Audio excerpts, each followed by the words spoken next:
Tuhan bersamamu. Inilah Injil suci menurut Yohanes.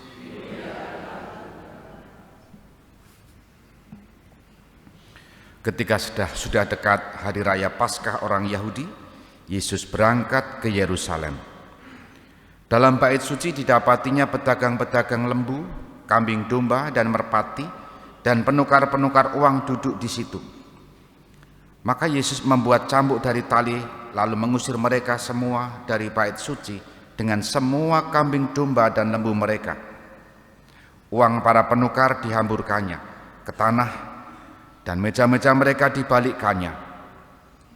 Kepada pedagang-pedagang merpati ia berkata, "Ambil semuanya ini dari sini, jangan membuat rumah Bapakku menjadi tempat berjualan." Maka teringatlah murid-murid Yesus bahwa ada tertulis, "Cinta untuk rumahmu menghanguskan aku."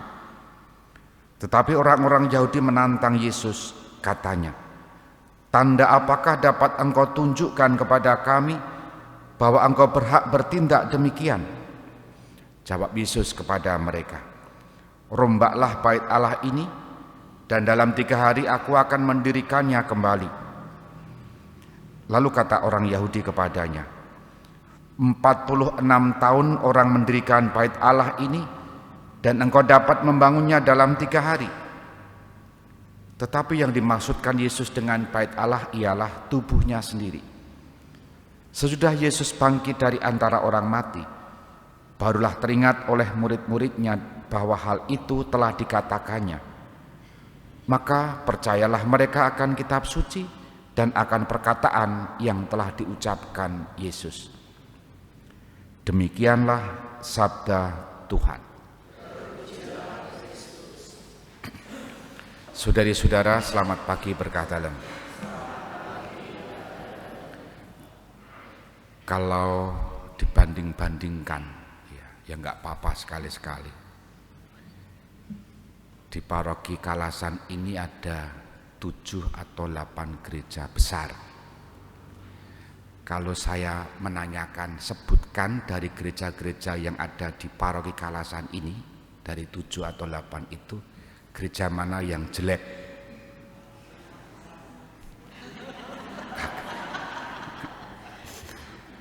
Kelihatannya ini benar ya, benar.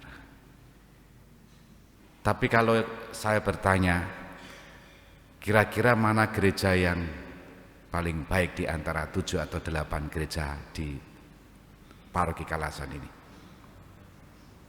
Bingung toh? Tapi kalau ditanya mana yang jelek, bahkan mana yang buruk, itu cepat banget Kalasan. Nah, Kalasan di gereja ini menjadi gereja paroki ya. Ada gereja di Merbah, Temanggal, Maguwo, belum Juwangen, Manis Renggo, Karanglo atau apa itu, Karanglo di apa, Promartan itu Karanglo ya namanya ya, dan juga Jepuwatu. Gereja meskipun tadi jenengan secara spontan Kalasan ya, dan saya menyebutnya terjelek, toh betapapun statusnya paling tinggi ya. Paroki, gereja paroki ya, paling muat banyak. Kalau dihitung-hitung ini bisa 700-an sampai pendopo. Hal yang ingin saya angkat sederhana. Kadangkala kita mudah membandingkan itu gereja baik atau itu gereja tidak baik ya. Tapi sebetulnya esensinya semua sama, tempat beribadah. Sebagus apapun gereja itu dibangun, tapi kalau tidak bisa dijadikan sumber inspirasi hidup, tidak ada artinya. Maka kalau saya bertanya lagi, kira-kira masih pengen bangun gereja paroki ini enggak? Pengen dia. Tiwas awake dhewe bangun gereja sing apik ya, yang tidak lama lagi. Tapi kalau tidak pernah bisa kita jadikan sumber inspirasi hidup, itu artinya ya gini saja. Lebih baik begini saja, yang gini saja, orang lewat mesake yo gerjane isih elek itu kan. Ada umat yang Romo jak saya TK itu gerejanya ya seperti ini sampai sekarang usianya 60-an ya. Bodoh, berarti belum pernah ada perubahan sama sekali. Tapi kembali esensinya, untuk apa gereja itu? Untuk tempat ibadah, mencari kekuatan dan lebih-lebih mendekatkan diri kepada Tuhan. Bacaan pertama berkaitan dengan bait Allah yang kanan kirinya itu subur. Sungai diwartakan tadi di kitab Yeskiel. Semua subur yang dilewati sumber yang mengalir dari bait Allah itu menandakan kehadiran Allah di tengah-tengah umat dan melimpahkan berkatnya, berkat kehidupan.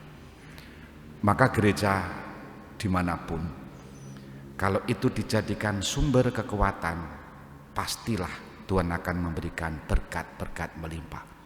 Kalau dibiarkan kosong ya sama saja tidak ada artinya. Kalau hari ini kita memperingati pemberkatan gereja Lateran, pusat seluruh gereja Roma dan dunia, Katolik tentu saja, menjadi simbol kebersatuan gereja di sana, di Roma sana. Maka gereja Kalasan ini pun yang meskipun tadi jenengan mengatakan Kalasan tetap simbol bersatunya umat paroki Kalasan yang memiliki banyak gereja itu. Tapi kembali pada esensinya, pokoknya bahwa gereja menjadi tempat inspirasi kehidupan dan gereja menjadi simbol hadirnya Tuhan di tengah-tengah umat.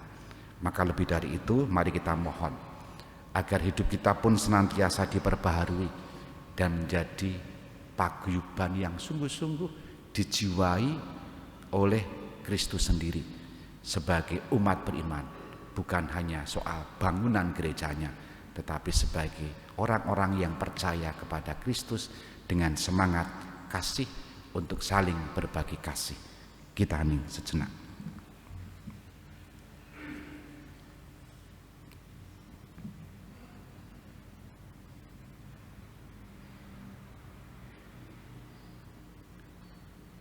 Dimuliakanlah Yesus yang dulu hidup, sekarang dan selama-lamanya.